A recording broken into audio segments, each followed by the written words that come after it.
One warm afternoon, Edward was shunting trucks when Sir Topham Hatt arrived. "Good afternoon, sir," said Edward, slightly out of breath. "Ah, Edward, I've received a letter from a controller from other railway asking if I could lend him an engine to work his short branch line, while that line's engine is under repair here on Sawdor. Would you like to do this, Edward?" "Oh, yes, please, sir." Good, good. You all set off in the morning, and Doc will look after your jobs while you're away."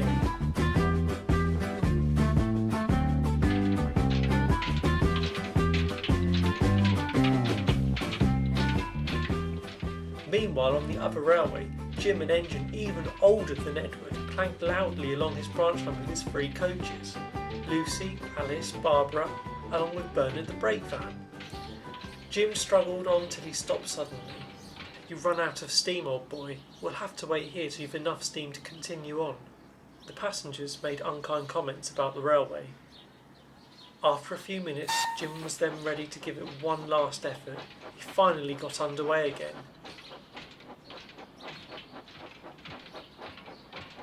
And rounded the bend into the junction at the big station. "Oh, late as always." "You'll be old one day." "Look here, Jim. Sir Topham Hatt, the control of the North Western Railway, is sending an engine to work the line while you're away being overhauled. Then you'll feel as good as new." Jim really looked forward to that day. Edward set off early the next morning and made good time. He arrived at the junction and puffed onto the branch line, making his way to the sheds.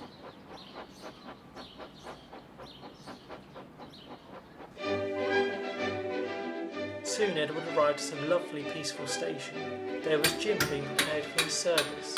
"Hello, you must be Edward. I'm glad you're here. I'm really in need of an overhaul."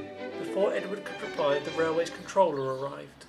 "Oh, Edward, you will work with Jim today and learn the line and his jobs. Jolly good, wonderful." So, for the rest of the day, Edward and Jim worked the line together.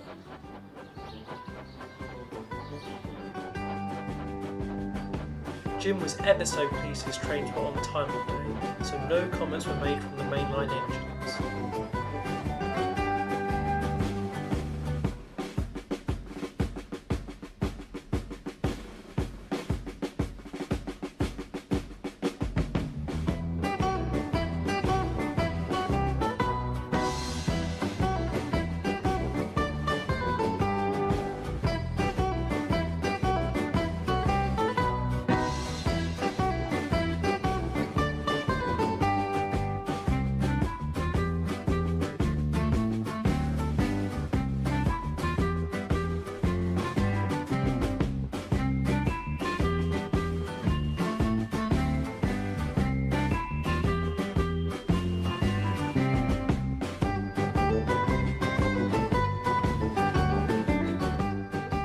On the last trip, Jim was uncoupled and left for the works. Edward set off back down the line and settled down to work.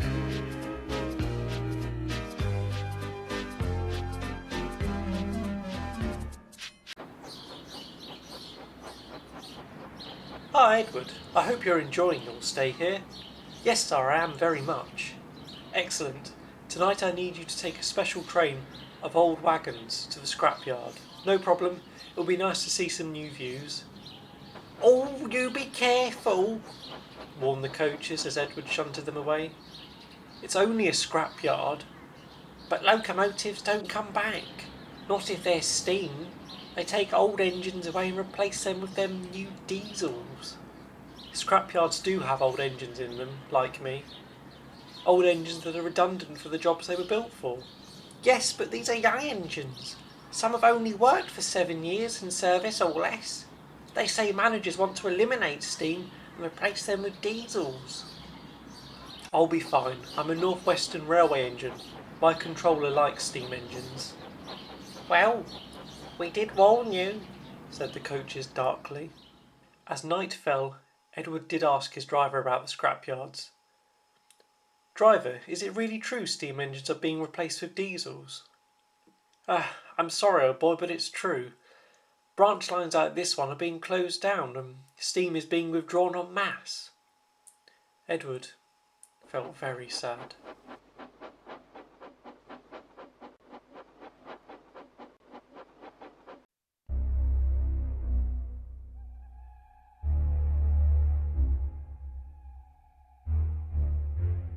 engines stood in lines, cold, forgotten, with tears running down their faces, wondering who would be next in line to be cut up.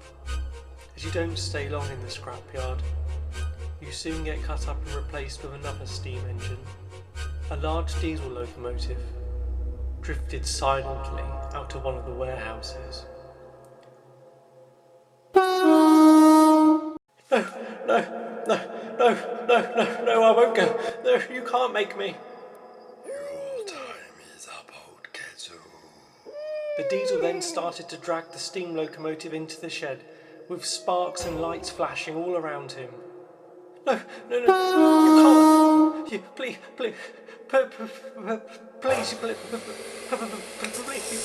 can't do this. I'm still a useful engine. Better use for the scrap. No, no, no, please, no, no. The crowd was silent. The engines were too afraid even to shed a tear for their friend. A few moments later, Edward arrived with the two wagons.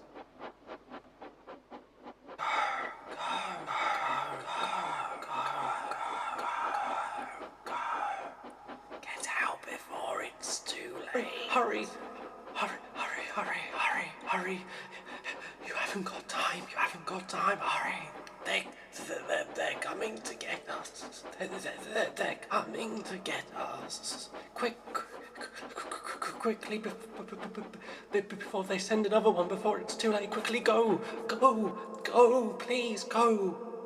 Silent. Well.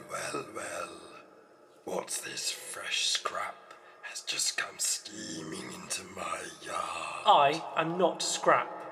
I am delivering these wagons for you. Now be a good engine and shunt them away, will you? You can't talk to me like that, little kettle. I can. If you don't treat these locos with respect, as one day you'll end up in here being scrapped, when you're of no more use to anyone. Diesel was silent and shunted the trucks away. I'm terribly sorry about what's happening to you. I truly am. No matter. Get out! Get out! Get out! Get out! Get out!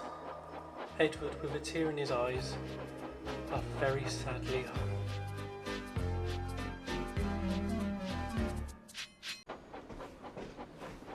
One morning, as Edward arrived at the junction station, he noticed a van for him in the sidings. "What's that for?" he asked the station master.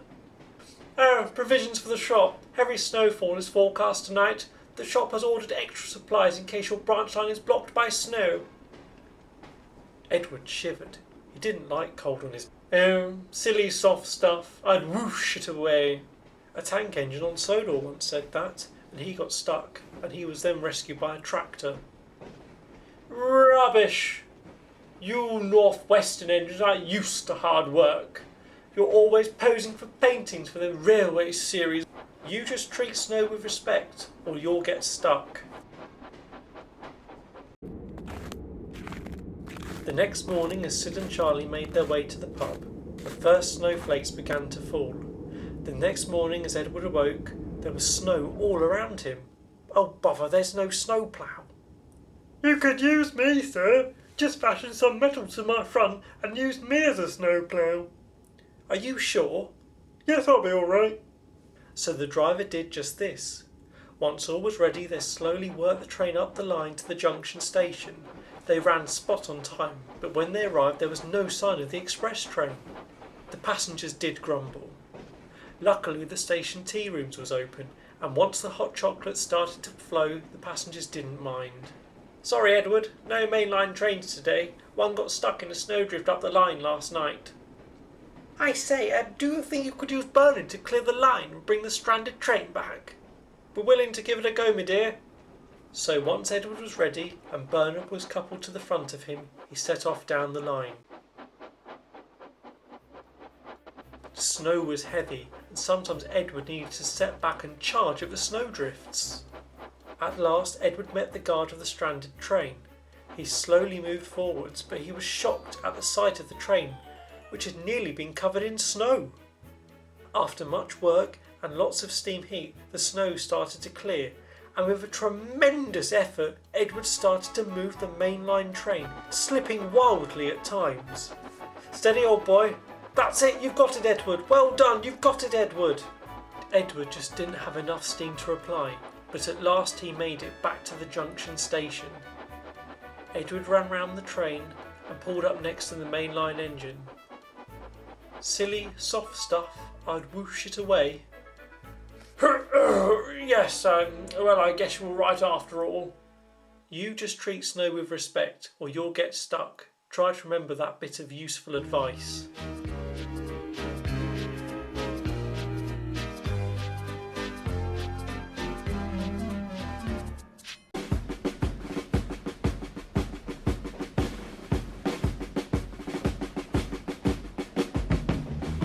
Over on Sodor, the Fat Controller was talking to Jim outside the works. "Eee, Jim, how are you feeling?" "Better than ever. I've never felt so good in my life, sir." "Well, but before you go home, I think it's worth you doing some test runs to make sure everything's working as it should. Would you like to play with some trucks, Jim?" "Oh yes, sir. I'd be glad to stretch my wheels." Once Jim was oiled and steam pressure was up, he set off to the shunting yards. "Ouch, ouch, ouch," said the trucks as Jim shunted them. Then Gordon arrived to collect his coaches for the express. "Goodness me, has Sir Topham Hatt really replaced a museum piece with another? You little engine make Edward look possibly brand new." "Oh, be quiet. At least my class can do more than just pull silly express coaches." "Well, I never." Gordon was taken aback. He was not used to being spoken to like that by such a little engine.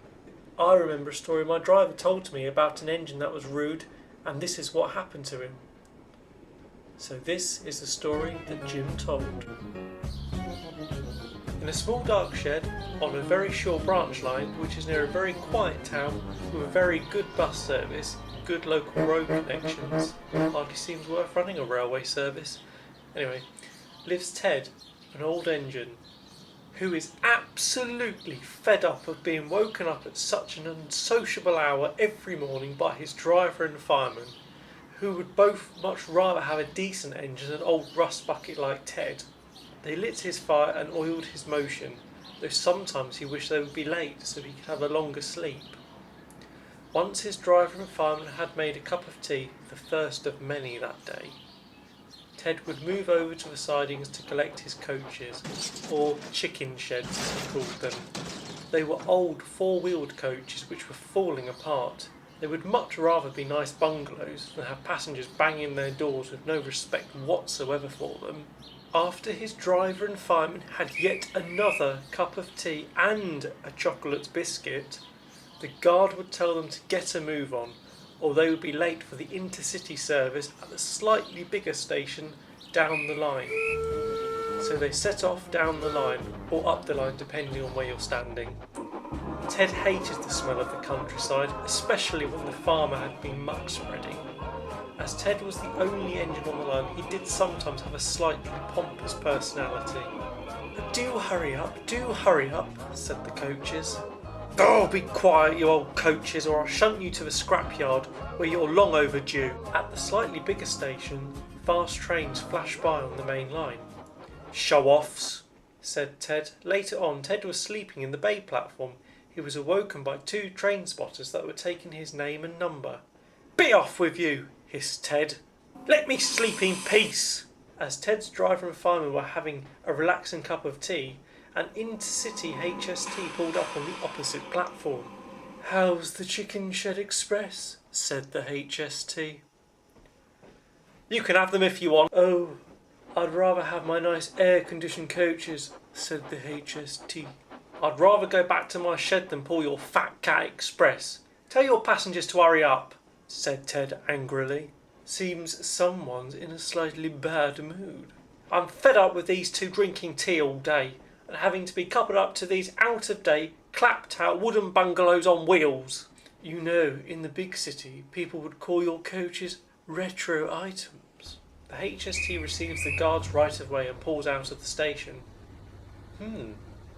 Retro items, thought Ted. with a glint in his smoke box. Later that day, Ted was breaking the speed limit down his branch line and also dreaming of a new padlock for his shed so he would not get disturbed anymore. After all, he was feeling quite pleased with himself as he'd met a gentleman at the station who was looking to build a beach hut for the summer, and Ted, being Ted, struck up a deal with the gentleman. As Ted backed down into his shed, he looked over at his smart new coaches, as his old coaches are now serving a most useful role as beach huts. Ted settled down to sleep, but within a few weeks his line would be closed and turned into a bypass. Ted would be sent to a scrapyard where he would slowly rust away in peace.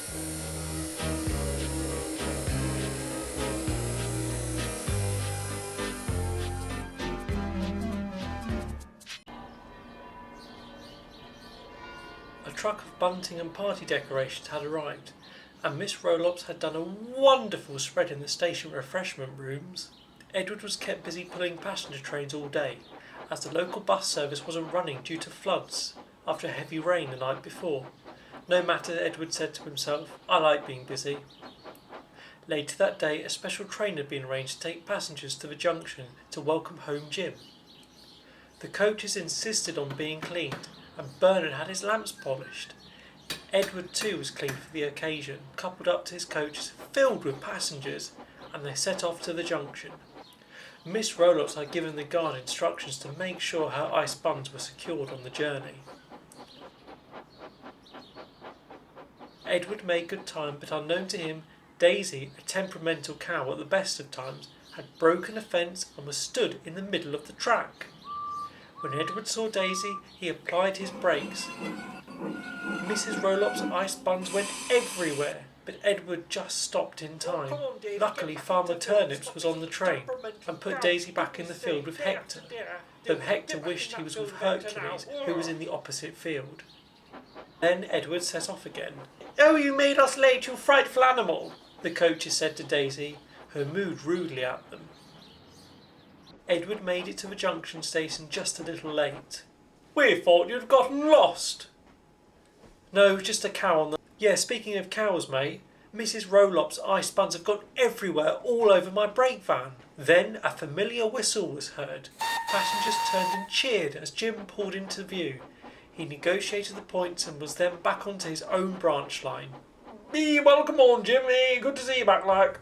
Thank you, sir. It is good to be back, and thank you too, Edward, for looking after my branch line. Oh, it's been a wonderful time. After photos were taken of the two engines, all the passengers were back on. Oh, I've missed this line. Your railway's ever so nice. The steam engines there are treated with utmost respect.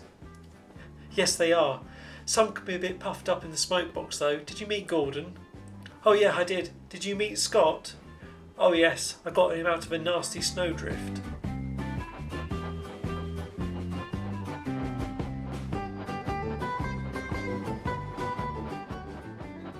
At last they made it home, and after Edward had shunted the coaches away, the crews enjoyed a splendid fish and chip supper in the station refreshment rooms.